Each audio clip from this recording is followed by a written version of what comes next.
quick as possible. I got a lot of stuff I got to do anyway. All right, first problem that you see, and you guys can write on this sheet. If you got enough room out on the side, you write really small. This is the first problem on the midterm. I pretty much got the midterm set up in this order. All right, the question on this problem says, what does it say? Make sure y'all's phones are up. It says, state the values that are not in the domain. Y'all remember how to do this? No? All right, all you do, this was the first thing we did after Christmas. Eliminate the top, bring the bottom down. Set it equal to 0, just like that. This is how we did it 8 weeks ago. The domain, Braden, I could give you a long mathematical explanation if you want it. All right, now look, all you got to do is solve this. Sammy, I need you to face the front, okay?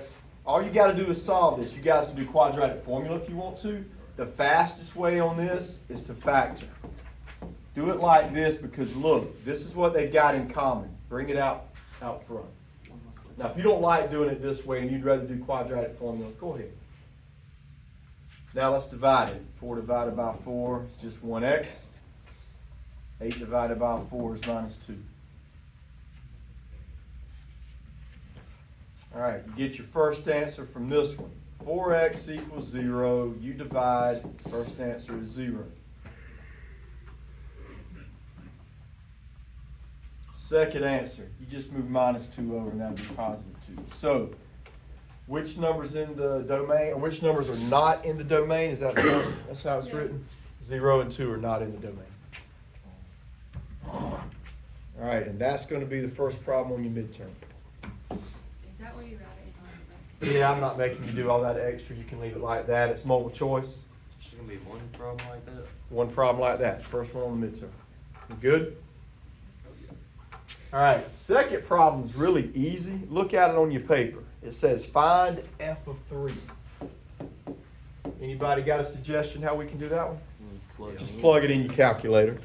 Y'all plug 3 in, and remember when you plug it in, it goes in for x. It's going to look like this. Notice since the negative was in front of the x squared, I had to put the negative in front of the parentheses. What's that? Right. Ash, you need one? Yeah. Send those 2 over. Send one to Laney. Laney, send one back to Ash, please. All right, what'd y'all get? Y'all type that in for me. Negative what? Negative 2. Everybody get negative 2? All right, that's just a calculator problem. All right, number 3. They want us to plug in W plus 3 instead of a number. So when you plug it in here and here, it's going to look like that. I need y'all to write that down.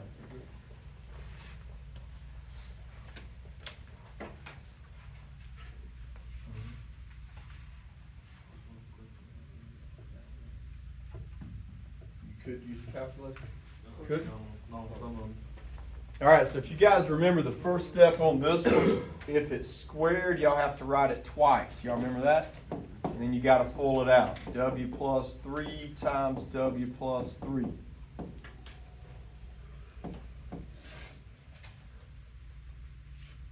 Okay, on the second parenthesis, we're just going to distribute that negative 1. So I'll stop. I'm going to give y'all a chance to full that out and then add up your like terms. Go.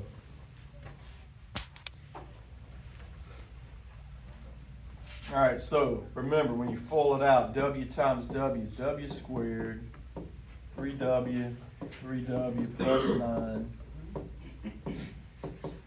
Last step, I just need y'all to combine all your like terms, and you got it. All right, a lot of times kids get mixed up on part B though. Let's look at B. All right, this time they want you to plug in an X instead. So you got to plug X in the F problem, but isn't X already plugged in there? Yep, so just bring that whole thing down.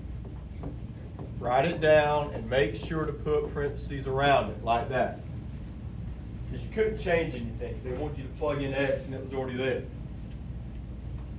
So now, take all of that, plug it into G. How are we going to do that? If we take all of this and plug it in right here, then I got to put a negative in front of that and a plus 5 behind that.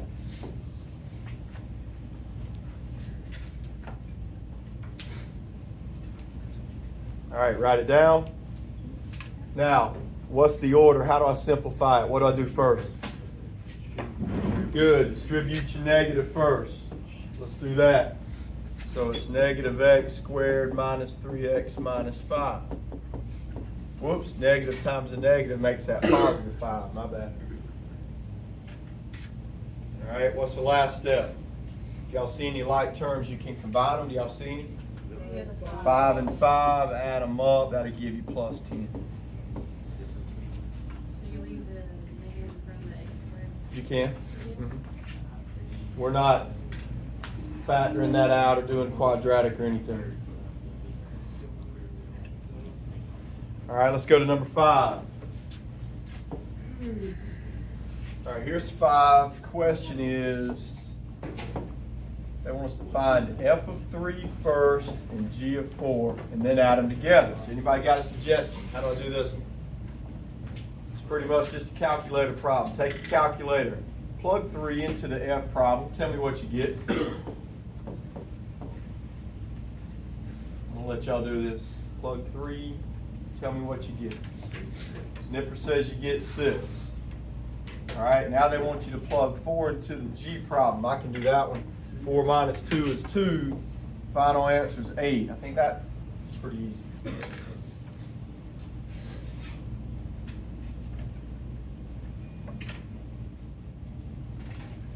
All right, let's go to number 7. What was number 6? Oh, did I skip 6? All right, are these functions even or odd? All right, this is really easy. We didn't do this a whole lot, but I think we need to leave it on the midterm. Y'all look at 6a. Look at the exponents. Are they even numbers or odd numbers? Even. So that's the even function. So you just write even out beside that one. So if all the exponents are even, it's an even function. All right, so we're good on 7. All right, let's go to 8. I'm not real happy that I put 8 on here, but there's a way to do this without graphing it, but the only way I ever showed y'all how to do it was by graphing, so I don't really want to show y'all a whole nother way. It's all right. We got it. I might cross this one out. You want to cross this one Yeah, out? let's do Yeah. it. Woo. That would be. I said we're not going to graph it anyway, so So will you have one like that on the midterm? No. I'll give it to you. I'll give you that. Like that. All right, so now we're at the bottom. 9, 10, and 11. These are easy. I feel like these are no problem. All right, you have to, and you're not going to have to graph it, but what you're going to have to do on number 9 is explain to me the 3 changes. You guys should remember this part. If this absolute value, it makes a V. Y'all remember that? And then I had y'all graph it, and we moved it around. What are the 3 things on this problem that changed? Remember, you start from the back. So, is it up 3 or down 3? Down 3. What else?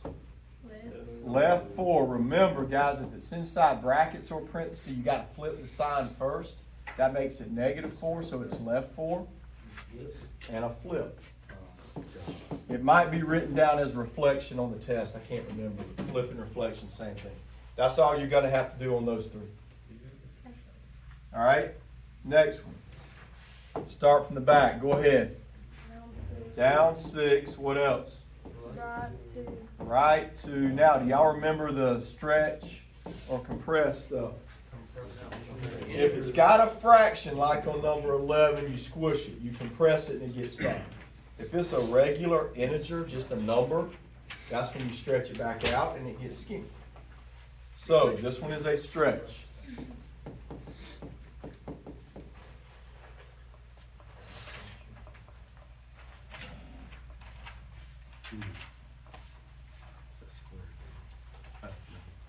All right, you guys remember number 11?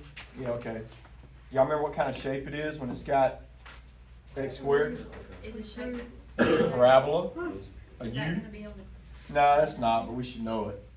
So, start from the back and let's write down our 3 changes. Y'all can do this one, y'all don't need my help. The square just makes it a parabola. You don't have to write that as a change. And since we're not graphing, you really don't even have to bother with that. But an x squared makes it look like a parabola. Absolute value makes it look like a V.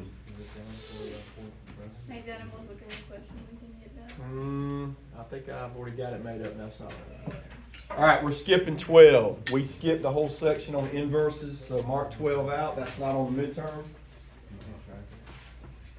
But 13 we actually spent about a week on. How many answers will you have on number 13? Three answers. What are you supposed to do when everything has an X in common? Good. Take an X out. All right, so everybody needs to write that down.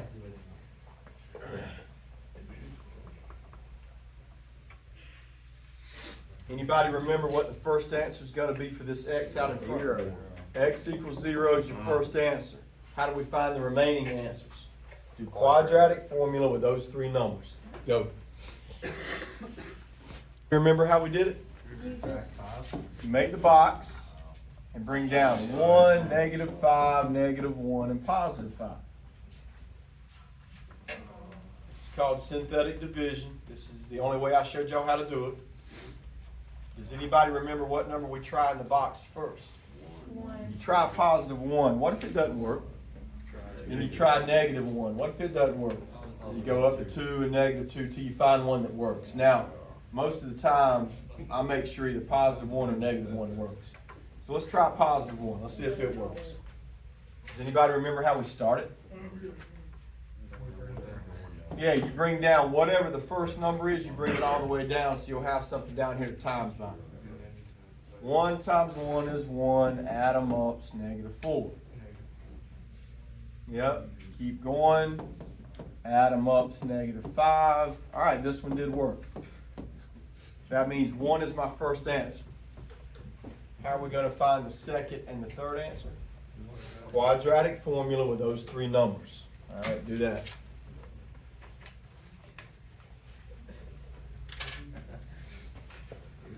Denominator. Good. So our common denominator is going to be 1 of everything on the bottom. So it's 4 and x plus 3. And I had y'all write this above every number. This one's not a bad one. These can get really nasty. I hope I wouldn't give y'all a really nasty one on the test. That would be unfair. I don't think this one's that bad. All right, once you do that, you just start marking stuff out. Remember, we can mark out our x plus 3s times them I got 28. Now, nothing cancels out on the second fraction because there is no bottom. So, 2 times 4 is 8. Then you distribute by your x plus 3. So, what's that going to be? 8x plus 24. Last fraction on the right side, we mark the 4's out and just bring down x plus 3. All right, so what we need y'all to do is just combine all your like terms and get us an answer. Number 3 is on the board. All right, so what do y'all remember about domain and range? Which numbers up here would be the domain? The x's. So it's 5, 7, and 5. Write that down. That's your domain. Which that means which numbers are going to be the range. The y's, which is 6, 4, -1.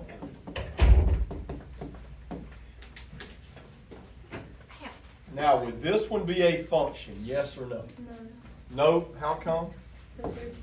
If there's anything that is duplicated into x's, anything that's used more than one time, it's not a function. This one's a number. Those numbers ain't on our paper, Nipper wasn't listening. All right, Nipper. I left off number 3. I asked y'all to write number 3 down on the paper because I left it off. All right, we're good on 3. All right, let's keep moving. All right, we're going to jump to number 6. Now, there's a lot of log problems on this midterm, which is good because we only did it like 3 weeks ago. Does anybody remember how to set up number 6? 9 to the x equals 1 over 27. Remember that? All right, then what did we do from here? Remember, I had all your exponents on the board, and I'll leave them up here again if I have to rewrite them. We got to make these two the same number. Hey, does Seth have a sheet on his desk? Yes, sir. He does. All right, we got to make them the same number. So 9 is 3 squared. What's 27 turn into? 3 to the third. All right, look, if we've got 3 to the third on the bottom right here, what's it going to be when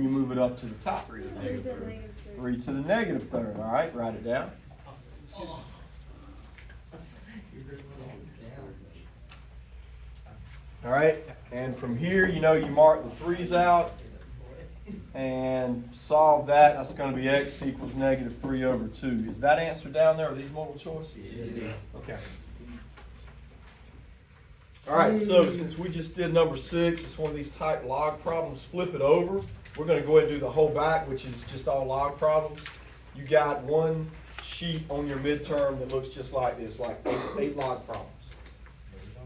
How many sheets is it? It's like 33 problems maybe in the midterm. I thought it was like from the sheet. All right, so same thing. Let's just work through all these. Number 12, how we going to set it up? Good. 12 to the x equals 144. Now, I don't have your exponents up here for the 12s, but everybody knows, or you should know, the square root of 144 is 12 to the second. That marks out, you get x equals 2. So I thought that one was pretty easy.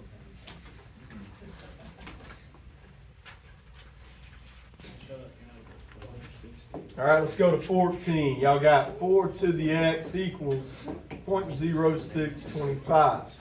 All right, take your calculator, type in 0.0625, hit equals, and then hit the arrow button, bottom right-hand corner. It'll turn it into a fraction for you. You don't even have to press this thing, you just press the arrows and Okay. So what was it? 1 over 16? take it. All right, what do we do from here? You gotta make It's it. negative 1 or something like that. So 16 turns into 4 squared. Yep, and when you move it up to the top, that's where you get 4 to the negative 2. So your answer is negative 2.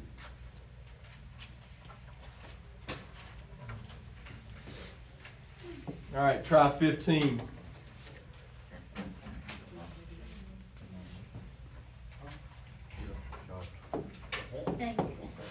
Number 15 is 1/3 to the a equals 81. Now, same thing. Look on the board, making the same number. Yeah, there might be a question y'all have on this one. Right now, that's a 3 to the first power on the bottom. Move it up to the top, it's going to be 3 to the negative 1, right? 81 is 3 to the fourth. Mark out your 3's, a equals negative 4.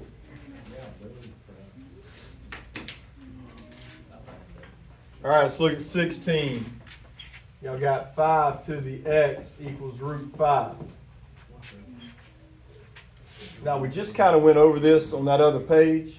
There's an understood 1 there, and that's an understood 2. So, that's really 5 to the x equals 5 to the 1/2.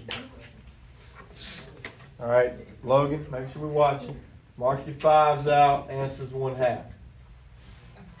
All right, y'all set up 17 and 18.